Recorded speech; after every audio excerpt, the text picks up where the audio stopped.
यहां पर पहला क्वेश्चन जो दिया गया है निम्न में से कौन सा मेघालय पठार का अंश नहीं है, यानी मेघालय पठार का अंश नहीं है। ऑप्शन में दिया है भुवन पहाड़ियां, गारो पहाड़ियां, खासी पहाड़ियां, जयंतिया पहाड़ियां। यहां पर थोड़ा सा प्रिंटिंग मिस्टेक हो गया है, आप लोग इसको जयंतिया कर लीजिएगा, ये जयंतिया यहां पर है, ठीक है। तो ये चारों जो पहाड़ियां दी हैं इसमें पूछा गया है कि इनमें से कौन सा अंश मेघालय पठार का नहीं है। तो सबसे पहले हम लोग मेघालय पठार के विषय में समझ लेते हैं और फिर इसके बाद अपने आंसर पर आते हैं। मित्रों मैं आपको बता दूं, ये जो मेघालय का पठार है, इस मेघालय के पठार को हम लोग शिलांग का पठार भी कहते हैं। मेघालय के पठार को क्या कहते हैं? शिलांग का पठार कहते हैं। ये बातें क्लियर हो गई। और दूसरी चीज, ये जो मेघालय का पठार है, मेघालय का पठार वास्तव में यह किसका भाग है? यह दक्षिण के प्रायद्वीपीय क्षेत्र का भाग है। यानी भारत में जो प्रायद्वीपीय क्षेत्र है, दक्षिण का प्रायद्वीपीय क्षेत्र, उसका यह भाग है। और इसके अंतर्गत मुख्यतः 3 पहाड़ियां आती हैं जिनका पश्चिम से पूर्व क्रम क्या होगा? गारो सबसे पश्चिम में होगा। क्या होगा? गारो सबसे पश्चिम में होगा और इसके बाद खासी होगा। तो गारो हो गया, क्या हो गया? गारो हो गया। गारो के बाद आपका खासी हो गया और खासी के बाद आपका क्या हो गया? जयंतिया हो गया। तो ये जो तीनों पहाड़ियां हैं, ये तीनों पहाड़ियां शंक्वाकार हैं और इनका पश्चिम से पूर्व क्रम क्या हो जाएगा? गारो, खासी और जयंतिया। सबसे बड़ी बात यह है कि जो विश्व की सबसे अधिक वर्षा होती है मासिन राम, वो आपके खासी पहाड़ी पर स्थित है। यानी अगर आपसे क्वेश्चन पूछा जाए अगले एग्जाम में, यानी 66वीं बीपीएससी में पूछा जाए कि विश्व की सबसे अधिक वर्षा मासिन राम में होती है, यह मासिन राम किस पहाड़ी पर स्थित है, तो आप निसंदेह बता सकते हैं खासी पहाड़ी पर स्थित है। ठीक है, तो अब यहां पर हम लोग अपने आंसर पर आते हैं। कौन सा मेघालय का अंश नहीं है, मेघालय पठार का अंश नहीं है? तो बिल्कुल भुवन पहाड़ी आपके मेघालय पठार का अंश नहीं है। क्यों नहीं है? क्योंकि यह जो भुवन पहाड़ी है, यह मिजो पहाड़ी का भाग है। किसका भाग है? मिजो पहाड़ी, जो मिजोरम में स्थित है। और आपको बता दूं कि यह हमारे पूर्वोत्तर हिमालय का भाग है। क्या है ये पूर्वोत्तर हिमालय का भाग है, क्योंकि आप जानते हैं कि हिमालय पश्चिमोत्तर से लेकर के पूर्वोत्तर तक फैला हुआ है। तो पूर्वोत्तर हिमालय के अंतर्गत मिजो पहाड़ी आती है और इसी मिजो पहाड़ी का जो भाग है वो आपका क्या है? भुवन पहाड़ी है, अर्थात मिजोरम में है। ठीक है, क्लियर हो गया। चलिए अब आप देख सकते हैं यहां पर कि हमने यहां पर कितने क्वेश्चन बताया। एक क्वेश्चन आपका ये हो गया कि मेघालय पठार को और किस नाम से जानते हैं, तो आपका आंसर हो जाएगा शिलांग पठार। दूसरा, मेघालय पठार के अंतर्गत 3 पहाड़ियां आती हैं, उनका पश्चिम से पूर्व क्रम क्या होगा? तो गारो, खासी, जयंतिया पश्चिम से पूर्व क्रम हो जाएगा। और विश्व की सर्वाधिक वर्षा मासिन राम में होती है, वो मासिन राम किस पहाड़ी पर स्थित है? तो खासी पहाड़ी पर है। और फिर इसके बाद यहां पर देखिए जो भुवन पहाड़ियां हैं, जो मेघालय पठार का अंश नहीं है, यह मिजो पहाड़ी का हिस्सा है और जो मिजो पहाड़ी है पूर्वोत्तर हिमालय का हिस्सा है। क्लियर हो गया। तो एक क्वेश्चन के माध्यम से आपने देखा यहां पर 4 से 5 क्वेश्चन आपको फ्री में मिल गए हैं। बिल्कुल यहां पर ध्यान दीजिएगा, ये जितने क्वेश्चन हमने यहां पर आपको बताया है, हो सकता है 66 बीपीएससी आपसे ज्योग्राफी में ये पूछ सकता है। ठीक है, तो चलिए हम लोग दूसरे क्वेश्चन पर आते हैं। और यहां पर जो दूसरा क्वेश्चन पूछा गया है वो दर्रे से पूछा गया है। वह दर्रा जो सर्वाधिक ऊंचाई में स्थित है, आपको मैं बता दूं सर्वाधिक ऊंचाई पर जो स्थित दर्रा है उसका नाम है काराकोरम। क्या नाम है? काराकोरम है। लेकिन यहां पर ऑप्शन में काराकोरम नहीं दिया गया है, यहां पर काराकोरम नहीं दिया गया है। तब इनमें जो दिया गया है उसमें कौन सा होगा, तो यहां पर हम देख लेते हैं। पहले तो इतना जान लीजिए कि भारत का सबसे ऊंचा दर्रा काराकोरम दर्रा है, जो कि आपके काराकोरम पर्वत श्रेणी पर स्थित है। क्लियर हो गया। अब देखिए यहां पर दिया है जोजिला दर्रा, रोहतांग दर्रा, नाथुला दर्रा, खैबर दर्रा। तो यहां पर आप जान जाइए कि जो आपका ये नाथुला दर्रा है, ये कहां पर है? सिक्किम में स्थित है। कहां पर स्थित है? सिक्किम में स्थित है। और इसकी जो ऊंचाई है ये 4310 मीटर है। कितनी है? 4310 मीटर है। जबकि अगर हम रोहतांग दर्रे की बात करें तो इसकी जो ऊंचाई है वो 4111 मीटर है। इस प्रकार आप देखेंगे तो ये खैबर और जोजिला जो दर्रा है वो 3000 समथिंग ऊंचाई पर, 3000 समथिंग मीटर ऊंचाई पर स्थित है। तो इस प्रकार आप देखेंगे तो नाथुला दर्रा है यह वर्तमान में आप इस प्रश्न के अकॉर्डिंग देखेंगे तो सबसे ऊंचे दर्रे के रूप में जाना जाता है, सबसे ऊंचे दर्रे के रूप में जाना जाता है। जोजिला नहीं होगा अफसर जी, जोजिला नहीं होगा यहां पर, ठीक है, क्योंकि जोजिला की जो ऊंचाई है, जोजिला जो है वो जास्कर पर्वत पर है, ठीक है, और जो जास्कर पर्वत है वह अक्षांशीय दृष्टि से देखा जाए तो ये इसकी अपेक्षा कम ऊंचा है, क्योंकि ऊंचाई हम हमेशा समुद्र तल से देखते हैं, वैसे हम नहीं देख पाते हैं, ठीक है। तो यहां पर जो नाथुला दर्रा है सिक्किम में स्थित है, और जो आपका जोजिला दर्रा है वो जम्मू कश्मीर में स्थित है, और आपका जो खैबर दर्रा है वो पाकिस्तान में स्थित है, इसको भी आप लोग जानते रहिएगा। और रोहतांग दर्रा आपका कहां है, हिमाचल प्रदेश में है। कहां पर है, हिमाचल प्रदेश में है। तो यहां पर कभी कभी दर्रों के नाम दे देता है और पूछ लेता हूं उनका लोकेशन कहां है, तो मैंने चारों दर्रों का लोकेशन बता दिया और यह बता दिया कि कौन सा दर्रा सबसे ऊंचा यहां पर दिया गया। और वैसे भारत में सबसे ऊंचा दर्रा कौन सा है, तो काराकोरम दर्रा है, जैसा कि मैंने यहां पर आपको बताया हुआ है।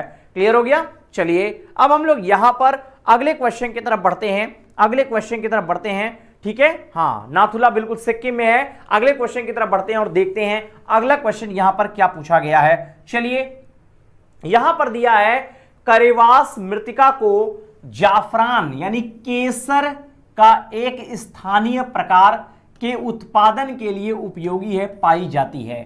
यानी आप सभी लोग जानते हैं, सबसे पहली बात तो जान जाइए कि केसर का उत्पादन भारत में कहां होता है, तो जम्मू कश्मीर में होता है। कहां होता है, J&K केंद्र शासित प्रदेश में सबसे अधिक केसर का उत्पादन होता है। और यहां पर पूछा है करेवास, करेवास का मतलब होता है, करेवास वास्तव में जम्मू कश्मीर में पाया जाने वाला एक झीलीय निक्षेप है। क्या है, एक झीलीय निक्षेप है, अर्थात झीलों में जो आपके हिमनदी से बने हुए जो झील है उसमें हिमनदियां अपने द्वारा लाए गए अवसादों को लगातार डिपॉजिट करती रहती हैं, उसी को हम लोग करेवास कहते हैं। और जो करेवास होता है वो वास्तव में पीर पंजाल पर्वत श्रेणी की घाटियों में पाया जाता है। तो वास्तव में जो पीर पंजाल पर्वत श्रेणी है वो आपकी जम्मू कश्मीर में है, अर्थात आपका जो ए ऑप्शन हो जाएगा वो क्या हो जाएगा, बिल्कुल करेक्ट हो जाएगा, ये आपका कश्मीर हिमालय हो जाएगा। क्लियर हो गया।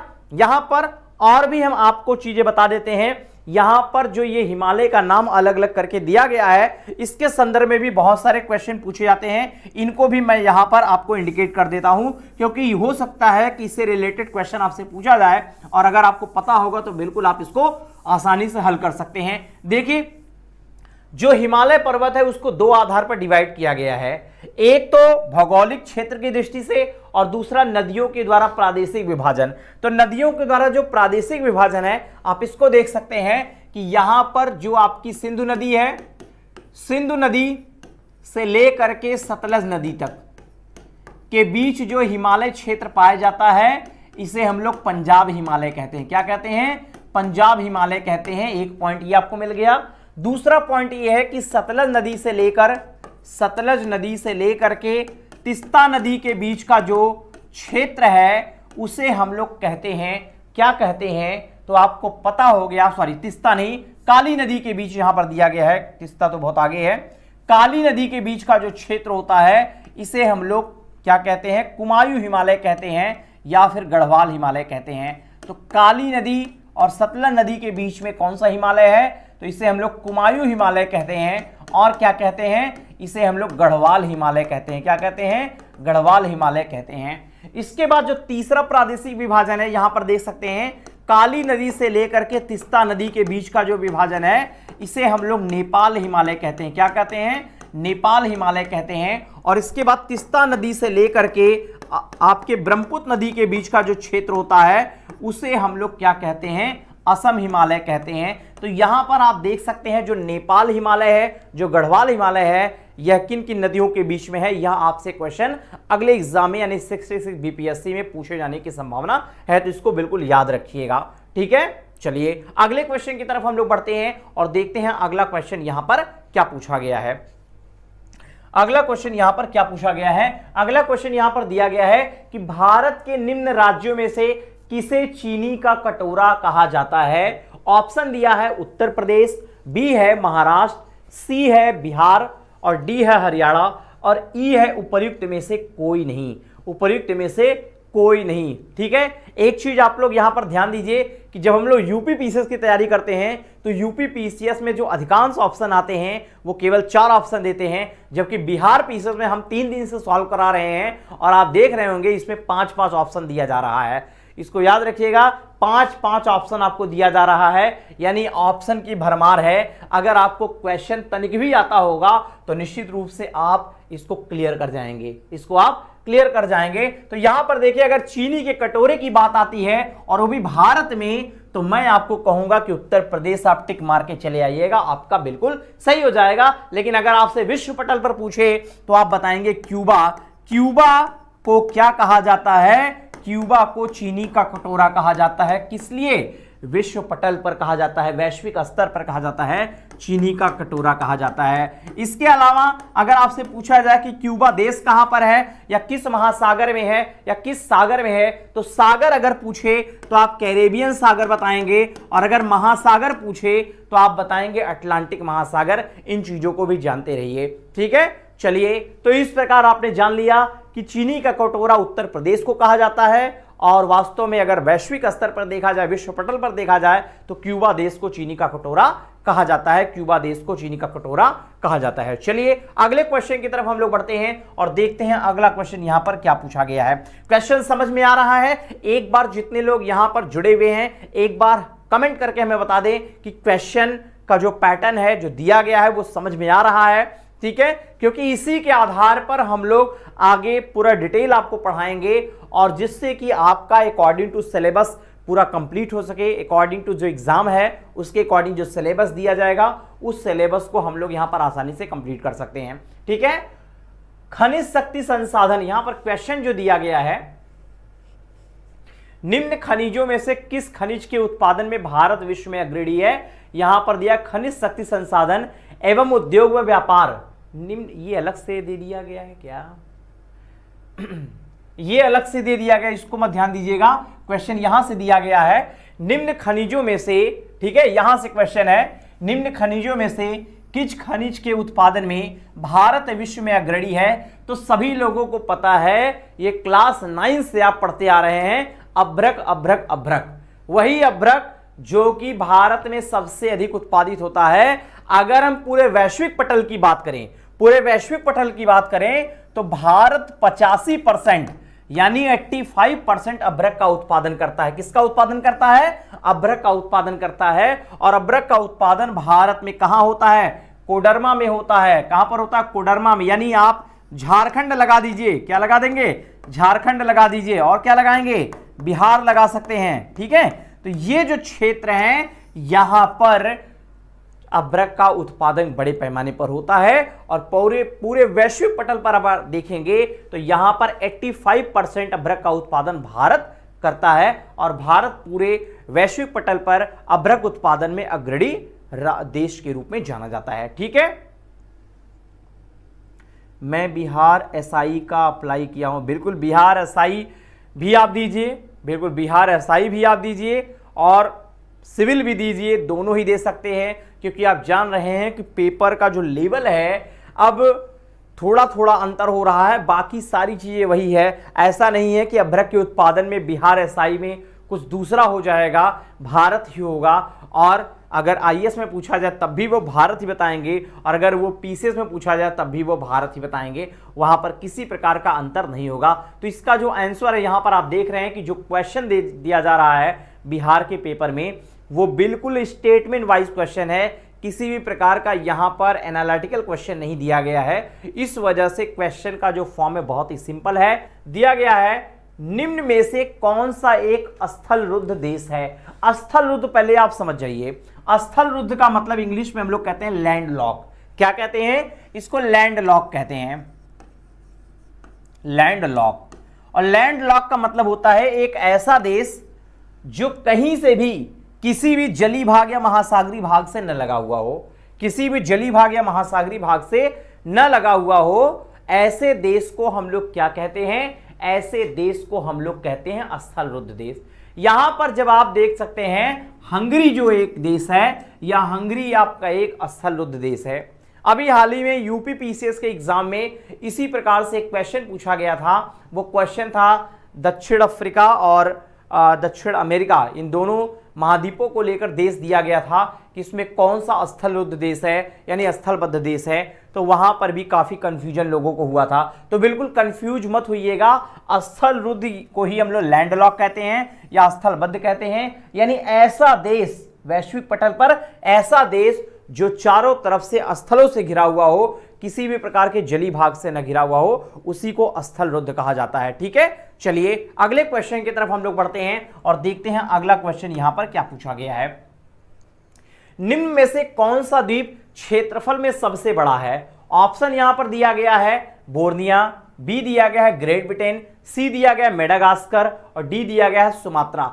तो यहां पर ऑप्शन पर आने से पहले हम लोग थोड़ा सा इसको समझ लेते हैं, द्वीप क्या होते हैं। इसको हम लोग इंग्लिश में आइलैंड कहते हैं। क्या कहते हैं? आइलैंड कहते हैं। आइलैंड का मतलब होता है कि एक ऐसा भूखंड जो चारों तरफ से जली भागों से घिरा हुआ हो, चारों तरफ से जली भागों से घिरा हुआ हो, उसी को हम लोग आइलैंड कहते हैं। पूरे विश्व में अगर सबसे बड़ा द्वीप आप देखेंगे तो आपका ग्रीनलैंड है। क्या है? ग्रीनलैंड है जो सबसे बड़ा द्वीप है। और दूसरे नंबर पे जो सबसे बड़ा द्वीप है वो है पापुआ न्यू गिनी। क्या है? पापुआ न्यू गिनी है। ये देखिए, ये पापुआ न्यू गिनी आप देख रहे हैं। तो पापुआ न्यू गिनी जो है ये दूसरा है। और तीसरे नंबर पे आपका बोर्निया आता है जो इंडोनेशिया द्वीप समूह के अंतर्गत शामिल है। तो इस प्रकार आप ऑप्शन देख सकते हैं कि बोर्नियो जो द्वीप है ये आपका तीसरे नंबर का है। लेकिन ऑप्शन में यहां पर चूंकि ग्रीनलैंड या पापुआ न्यू गिनी नहीं दिया गया है, इसलिए हम यहां पर बोर्नियो को लगाते हैं। सबसे बड़ी बात यह है, अगर हम बोर्नियो के विषय में और भी कुछ आपसे बात करें तो जो बोर्नियो है वह एशिया महाद्वीप का सबसे बड़ा द्वीप है। बोर्नियो क्या है? एशिया महाद्वीप का सबसे बड़ा द्वीप है। और दूसरी चीज, ये जो ग्रीनलैंड आप देख रहे हैं, ग्रीनलैंड एक महाद्वीपीय भाग है। वास्तव में ये चूंकि इसका क्षेत्रफल बड़ा है, लेकिन ये चारों तरफ से जली भागों से घिरा है, इसलिए इसको द्वीप कहते हैं। इसलिए इसको क्या कहते हैं? द्वीप कहते हैं। और आपको बता दें कि यहां पर जो आप पापुआ न्यू गिनी देख रहे हैं, यह ऑस्ट्रेलिया के उत्तर में, जहां पर क्वींसलैंड प्रांत है, इसके उत्तर में यह पापुआ न्यू गिनी देश स्थित है। यह एक द्वीप के रूप में स्थित है। और रही बात मेडागास्कर की, तो मेडागास्कर को हम लोग मालागासी कहते हैं। क्या कहते हैं? मालागासी कहते हैं हिंदी में। और सबसे बड़ी बात है, जो मेडागास्कर है यह हिंद महासागर में स्थित अफ्रीका का सबसे बड़ा द्वीप है। अफ्रीका का सबसे बड़ा द्वीप जो हिंद महासागर में स्थित है, उसे हम लोग मालागासी या फिर हम लोग क्या कहते हैं? मेडागास्कर कहते हैं। क्लियर हो गया? चलिए अगले क्वेश्चन की तरफ हम लोग बढ़ते हैं और देखते हैं अगला क्वेश्चन यहां पर क्या पूछा गया है। यहां पर क्वेश्चन है, 42वां क्वेश्चन है, निम्न में से किस क्षेत्र में भूमध्य सागरीय जलवायु प्रचलित नहीं है? यानी पूछा है कि मेडिटेरियन जो टाइप क्लाइमेटिक कंडीशन है वो कहां पर नहीं पाई जाती है, यह पूछा गया है। सबसे पहले आप भूमध्य सागरीय जलवायु की विशेषता को थोड़ा देख लीजिए। भूमध्य सागर क्या होता है? एक ऐसा सागर जो कि किसको अलग करता है? दो महाद्वीपों को। इसके ऊपर यूरोप महाद्वीप है और इसके नीचे क्या है? अफ्रीका महाद्वीप है। तो भूमध्य जो सागर है वो यूरोप महाद्वीप को अफ्रीका महाद्वीप से अलग करता है। और सबसे बड़ी बात है, यहां पर जो जलवायु की स्थितियां पाई जाती है उसे भूमध्य सागरीय जलवायु कहते हैं। क्या कहते हैं? भूमध्य सागरीय जलवायु। भूमध्य सागरीय जलवायु में क्या होता है कि यहां पर शीतकाल में वर्षा होती है। क्या होती है? शीतकाल में वर्षा होती है। शीतकाल में वर्षा होती है। और यहां पर साइट्रिक फॉर्म में जो फ्रूट्स वगैरह पाए जाते हैं, यानी खट्टे फलों का उत्पादन बड़े पैमाने पर होता है। खट्टे फलों का उत्पादन बड़े पैमाने पर होता है। ठीक है, तो यहां पर यह कह रहा है कि भूमध्य सागरीय जलवायु प्रचलित नहीं है। तो आपको देख सकते हैं आप, मध्य चिली में है, केप टाउन में है, एडिलेड में है, लेकिन पंपाज यानी अर्जेंटीना में आपका क्या है? नहीं है। अर्जेंटीना में आपका भूमध्य सागरीय जलवायु नहीं है। जबकि आपका मध्य चिली यानी दक्षिण अमेरिका के जो चिली देश, कल मैंने बताया था, चिली देश में है। केप टाउन की अगर मैं बात करूं तो आपका अफ्रीका को जो दक्षिणी भाग है वहां पर भी पाई जाती है। एडिलेड की अगर हम बात करें तो एडिलेड आपका क्या है? एडिलेड आपका दक्षिणी ऑस्ट्रेलिया प्रांत की राजधानी है, वहां पर भी यह पाया जाता है, लेकिन पंपाज यानी अर्जेंटीना में यह भूमध्य सागरीय जलवायु नहीं पाई जाती है। भूमध्य सागरीय जलवायु की विशेषता क्या है? यहां पर शीतकाल में वर्षा होती है, खट्टे फलों का उत्पादन होता है, और जो भूमध्य सागर है वह यूरोप महाद्वीप को अफ्रीका महाद्वीप से अलग करता है। ठीक है, तो ये सारे क्वेश्चन आपसे अगले एग्जाम में पूछे जाने की संभावना बन रही है। ठीक है, चलिए अब अगले क्वेश्चन की तरफ हम लोग बढ़ते हैं। एक बार आप लोग कमेंट कर दीजिए, समझ में आ रहा है, क्वेश्चन समझ में आ रहा है। और यहां पर देख रहे हैं कितने सिंपल सिंपल क्वेश्चन यहां पर दिए गए हैं।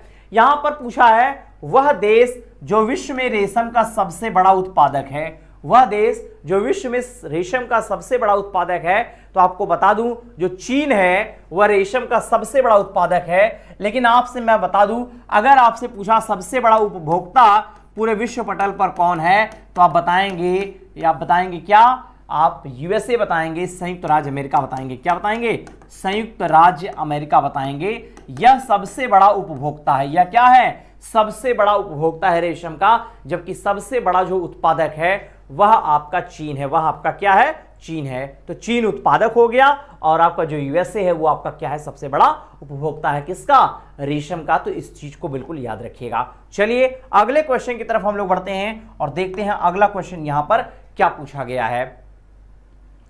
संयुक्त राष्ट्र अमेरिका को छोड़कर विश्व के निम्न देशों में से कौन सा देश कच्चे तेल का अधिक उत्पादन करता है? यानी यह कह रहा है कि संयुक्त राज्य अमेरिका को अगर छोड़ दिया जाए तो पूरे वैश्विक पटल पर और कौन सा देश है जहां पर कच्चे तेल का उत्पादन होता है? मैं आपको बताऊं कि वेनेजुएला में होता है, सऊदी अरब में होता है, ठीक है, इन सब देशों में, इराक, ईरान में होता है। ठीक है, लेकिन यहां पर जो नाम दिया गया है सऊदी अरब दिया गया है, इसलिए हम सऊदी अरब भी लगा देते हैं। सऊदी अरब क्या लगा देते हैं? सऊदी अरब में कच्चे तेल का उत्पादन बड़े पैमाने पर होता है। ठीक है, यहां पर अगले क्वेश्चन की तरफ बढ़ते हैं। अगला क्वेश्चन है 2011 की जनगणना के अनुसार, 2011 की जनगणना के अनुसार भारत की कुल जनसंख्या में नगरीय जनसंख्या का प्रतिशत कितना है? याद होगा, अगर आप लोग यूपीपीसीएस का एग्जाम दिए होंगे तो आपको पता होगा कि वहां पर जनगणना हम लोगों ने थोड़ा सा क्वेश्चन कराया हुआ था। वहां पर अगर नगरीय जनसंख्या की बात की जाए तो आपका 31% होता है, और अगर जितना बचेगा यानी 100 में 31 को अगर आप माइनस कर देंगे तो जितना आपका बचेगा वो आपका क्या हो जाएगा? वो आपका क्या हो जाएगा? वो आपका हो जाएगा 69%, और जो 69% हो जाएगा वो आपका हो जाएगा ग्रामीण जनसंख्या। यानी ग्रामीण जनसंख्या अधिक है, नगरीय जनसंख्या क्या है? कम है। तो 2011 के अनुसार 31% जनसंख्या नगरों में निवास करती है और लगभग 69% जनसंख्या आपके गांव में निवास करती है। इसीलिए कहा जाता है कि भारत गांव का देश है, क्योंकि यहां पर अधिकांश जनसंख्या गांव में रहती है और अधिकांश लोग कृषि कार्यों में संलग्न है। ठीक है, चलिए अगले क्वेश्चन की तरफ बढ़ते हैं। अगला क्वेश्चन देखते हैं यहां पर क्या पूछा गया है। यहां पर पूछा गया है कि भारत के राज्यों में निम्नतम साक्षरता दर 2011 की जनगणना की दृष्टि से बिहार का स्थान है। तो यहां पर अगर सबसे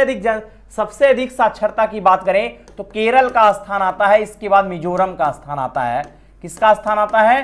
केरल और मिजोरम का स्थान आता है। ये सर्वाधिक साक्षरता होती है। लेकिन अगर सबसे कम साक्षरता की बात करें तो बिहार का आता है, और बिहार का स्थान पहला है इस संदर्भ में। तो यहां पर क्या हो जाएगा? ये आपका प्रथम स्थान हो जाएगा, अर्थात ये पहला वाला आंसर आपका क्या हो जाएगा? बिल्कुल करेक्ट हो जाएगा। बिल्कुल क्या हो जाएगा? करेक्ट हो जाएगा। ठीक है, यहीं पर इतना ही ज्योग्राफी का क्वेश्चन था मित्रों। तो आज मैंने देखा तीसरे दिन हमने ज्योग्राफी के क्वेश्चन को सॉल्व कराया।